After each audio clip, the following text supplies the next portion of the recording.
Oke. Nah, katanya Steiner, the need for imagination, a sense of truth, and a feeling of responsibility, these are the three forces which are the very nerve of education. Pendidikan itu coba usahakan untuk mengolah tiga ini, kebutuhan akan imajinasi. Kemudian sense of truth. Sense of truth itu punyalah anak didik itu rasa kecenderungan pada kebenaran. Dan yang ketiga, tanggung jawab.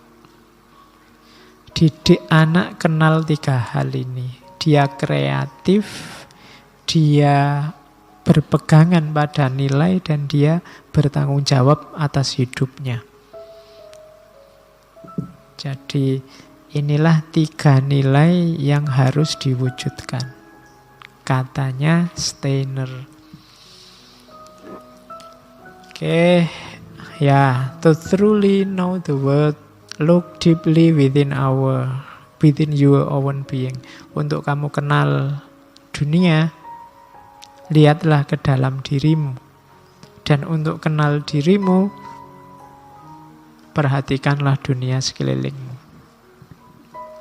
Ini kalau basa Jawa perputaran cokro manggilingan. Kamu belajar tentang dirimu sendiri, kamu akan paham tentang alam semesta. Kamu belajar tentang alam semesta, kamu akan kenal dirimu. Maka belajar itu tentang apa saja, tidak terbatas. Terus ini argumennya Steiner tadi, bahwa kenapa sih dia menyarankan manusia menggunakan semua alatnya yang lain, jangan terbatas hanya pada akal dan panca indera, karena memang dunia ini multidimensi, alat kita juga banyak dan lengkap. Kalau kita hanya pakai dua alat, akal dan panca indera, ya realitas yang bisa kita akses hanya realitas rasional dan realitas fisik. Padahal ada banyak dunia yang lain, yang aksesnya tidak bisa hanya pakai fisik sama pakai akal. Realitas insting misalnya, itu kadang tidak rasional, kadang juga tidak faktual. Insting untuk bertahan hidup, insting untuk apa? Kayak orang tuamu sayang pada anaknya, itu kan instingtif sifatnya. Dia tidak belajar pakai akal juga, tidak mencontoh orang lain. Otomatis saja ketika dia jadi orang tua, sayang sama anaknya. Ya kecuali yang agak tidak waras. Ya kan? Kayak kalian yang cowok suka sama yang perempuan, suka sama yang cewek. Ini kan sifatnya instingtif. Itu kamu nggak pernah mikir, nggak pernah belajar, nggak juga niru orang lain. Tiba-tiba saja kamu punya kecenderungan suka sama lawan jenismu. Kecuali yang orientasinya aneh. Kamu kan nggak belajar itu, suka aja. Keinginan untuk punya anak, bereproduksi. Ya nanti ketemunya kan di seks. Ini kan juga insting. Kamu kan nggak pernah belajar untuk ingin itu, tapi otomatis ingin. Anak paling alim sekalipun, misalnya tidak pernah lihat film gitu, tidak pernah gambar gitu, yo begitu nikah juga bisa. Kenapa? Insting. Maka kalau kamu punya alasan, loh kan saya butuh materi yang banyak Pak untuk referensi misalnya. Ya itu sebenarnya kamu tidak butuh itu, wong itu insting kok. Nggak ngerti itu juga nanti nyampe juga ke situ. Nggak pakai kamu belajar nyari bukunya di mana ini, harusnya aku ngapain, nggak pakai itu, otomatis mesti ke situ-situ juga akhirnya. Kenapa? Dituntun oleh insting. Nah ini kan alatnya nggak bisa akal, tidak sekedar panca indera, itu instingtif. Si mbahmu itu nggak pernah lihat video, nggak pernah lihat film-film gitu, anaknya juga banyak. Ya kan? Jadi loh, dunia-dunia semacam ini termasuk dunia-dunia spiritual. Ini butuh alat yang lain, itu gunanya kita mendaya gunakan semua yang lain, katanya Steiner. Okay. Esoteric or inner knowledge is no different, tidak berbeda dengan pengetahuan manusia dan kemampuan manusia yang lain. Dia akan jadi misteri. Misterinya itu bukan karena dia memang dunia yang misterius, tapi karena kita tidak tahu. Kayak dia menyontohkan dunia tulis-menulis. Bagi orang yang tidak pernah nulis, dunia menulis itu dunia yang misterius dan susah. Tapi bagi yang ngerti ya biasa saja. Maka alam gaib, alam spiritual, dunia rohaniah itu kelihatan jauh sama kita karena kita tidak menguasai. Kalau sudah kita kuasai sebenarnya sama aja kayak kita menguasai dunia fisik. Itu katanya Steiner. Maka daya gunakan semua potensimu. Nah, observe the children, actively meditation, follow your intuition, work so that all your action are worthy of imitation. Ini kuncinya hidupmu bernilai. Hidup kita berharga. Hidup kita bahagia. Cara untuk hidup bahagia apa? Yang pertama apa? Observe the children. Lihatlah dan tirulah anak-anak. Anak-anak itu nothing tulus. Hidupnya murni. Kadang-kadang konflik tapi seketika itu juga bisa rekonsiliasi. Habis nangis langsung ketawa, tidak masalah. Itu anak kecil. Setelah tawuran, terus janjian besok main lagi. Loh ya kan, anak kecil kan begitu. Kalau orang dewasa tidak bisa. Tawuran bisa berbulan-bulan, bertahun-tahun, 5 tahun sampai pemilu yang akan datang. Kalau anak kecil tidak. Maka observe the children. Terus actively meditate. Ya Steiner ini kan dia suka tradisi timur. Meditate itu ya tidak harus kamu semedi kayak orang-orang zaman dulu. Meditate itu apa? Tenangkan pikiran, bersihkan pikiran. Karena kuncinya ketenteraman hidupmu kan ada di pikiran. Kalau kamu bisa menenangkan, menjinakkan pikiran, taklukkan pikiranmu, hidupmu lebih nyaman. Kadang-kadang kamu harus mikir kapan dan di mana saja kamu tidak menguasai. Begitu kamu sedih, urusan kuliah, sampai kamu pulang, sampai kamu sama pacarmu, sampai kamu ngapain aja, urusan kuliah itu masuk, terbawa kesedihan. Kamu tidak bisa ngontrol, sudahlah urusan kuliah, tak pikir di kampus saja, nanti di kos-kosan ya mikir yang lain. Kamu tidak bisa, berarti kamu belum menguasai pikiranmu. Latihan. Ya antara lain pakai meditasi. Meditasi itu kan untuk menjinakkan pikiranmu biar tidak liar. Kamu disuruh berpikir positif, disuruh berpikir aktif, disuruh berpikir kreatif. Itu kuncinya adalah menjinakkan pikiran. Maka actively meditate. Terus follow your intuition. Kenapa kok tidak akal kita yang disuruh kita ikutin? Tidak, katanya Steiner, intuisi. Cuma ya berarti apa? Intuisi kita harus jernih dan tajam dulu. Latihan menjernihkan intuisi. Kayak tadi saya bilang rasa, firasat. Ini kan lebih menyetir hidup kita. Akal itu gampang termanipulasi. Maka follow your intuition.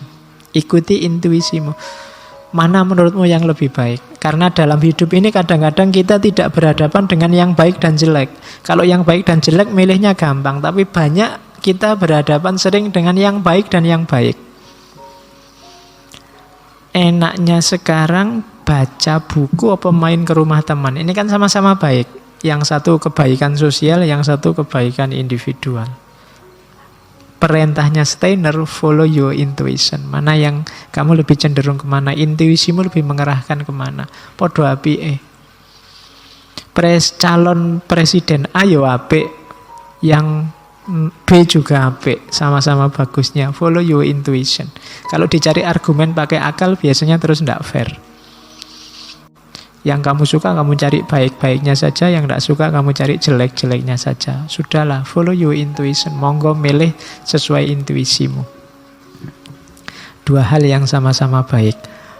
Work so that all your action are worthy of imitation. Lakukan apapun. Mungkin kamu susah ngukur baik buruknya di mana. Yang penting menurutmu yang kamu lakukan itu pantas ditiru oleh orang lain. Itu berarti baik. Kuncinya gampang katanya Steiner. Kamu mau ngaji, menurutmu kalau orang ngaji baik. Jadi berarti apa yang kamu lakukan pantas ditiru orang lain. Kuncinya di situ. Lakukan segala hal yang menurutmu pantas ditiru oleh orang lain. Kalau tidak pantas jangan. Makanya katanya Nabi, wal ismu, yang namanya dosa itu mahaka fi sodrika wa karihta ayat tolia alihinas. Dosa itu yang hatimu agak gamang, ndak mantep, terus kamu ndak suka orang lain lihat. Kamu benci kalau orang lain tahu kamu melakukan itu. Kemungkinan besar yang kamu lakukan itu dosa. Jadi mungkin kita ndak ahli fikih, maka Nabi ngasih rumusan instan. Sopo ngerti, satu ketika kamu bingung, aku melakukan ini dosa ndak ya? Tapi kalau kamu haka fisodrika wakarih ta ayatolia ali, kamu ndak suka orang lihat itu. Pertanyaannya gampang, kalau orang lain tahu kamu melakukan itu, kamu suka ndak? Kalau kamu ndak suka, berarti itu sesuatu yang salah atau kemungkinan itu dosa. Nah, banyak ya yang kamu sembunyikan tiap hari di kamar mandi itu. Nah, itu kalau kamu tanya, ini boleh ndak Pak? Baik atau buruk ndak Pak? Coba kalau orang lain tahu kamu begitu, itu baik ndak? Oh iya Pak, kalau orang lain tahu yang saya lakukan ini, orang lain akan bilang, itu biasa anak muda. Oh berarti ndak apa-apa. Tapi kalau orang lain tahu terus, wah saya malu Pak kalau orang lain tahu. Oh berarti kamu melakukan sesuatu yang salah. Jadi ada rumus worthy of imitation apa enggak. Terus masih ada ya, tak pikir sudah selesai. Most action derive not from your own initiative. Sebagian besar tindakanmu itu bukan inisiatifmu, tapi dari situasi keluargamu, dari pendidikanmu, dari kewajibanmu, dan lain sebagainya. You must therefore give up a little time. Kasih waktu untuk dirimu, kasih space untuk dirimu sedikit saja untuk melakukan tindakan sesuai dengan keinginanmu yang murni. Selama ini hidupmu selalu disetir oleh apapun institusi nilai di sekelilingmu. Sekali-sekali bebaskan dirimu, lakukan sesuatu yang itu murni keinginanmu, bukan karena disuruh orang lain, bukan karena disetir orang lain. Nah, ini termasuk salah satu filsafat kebebasannya Steiner. Masih ada lagi. Tak pikir sudah selesai. Ya ini biasa. To truly know the world, look deeply within your own being. To truly know yourself, take real interest in the world. Tadi sudah. Engkau tidak akan jadi guru yang baik kalau engkau hanya fokus pada apa yang kamu lakukan dan tidak pada siapa dirimu. Guru yang baik adalah guru yang juga selalu mengupgrade dirinya. Bukan guru yang merasa sudah tahu kemudian tinggal memberikan pada muridnya. Jadi guru yang baik itu ya guru yang juga murid. Berarti dia masih juga selalu belajar. Itu maunya Steiner. Masih ada lagi. If we do not believe within ourselves this deeply rooted feeling that there is something bigger than ourselves, we shall never find the strength to evolve into something bigger. Kalau kita tidak percaya ada sesuatu yang lebih tinggi dari diri kita, maka level kita juga tidak akan naik lebih tinggi. Kalau kita tidak percaya ada yang lebih dalam, lebih berharga, ya yang kita kejar harganya di bawah itu. Kalau kita percayanya hanya pada dunia yang kelihatan, yang kita dapat hanya dunia yang kelihatan ini saja. Dunia di luar yang kelihatan, yang mungkin lebih berharga, tidak akan kita dapat. Dan terakhir, may my soul bloom in love for all existence. Ini dasar antroposofinya. Semoga jiwaku bersemikan cinta untuk semua makhluk.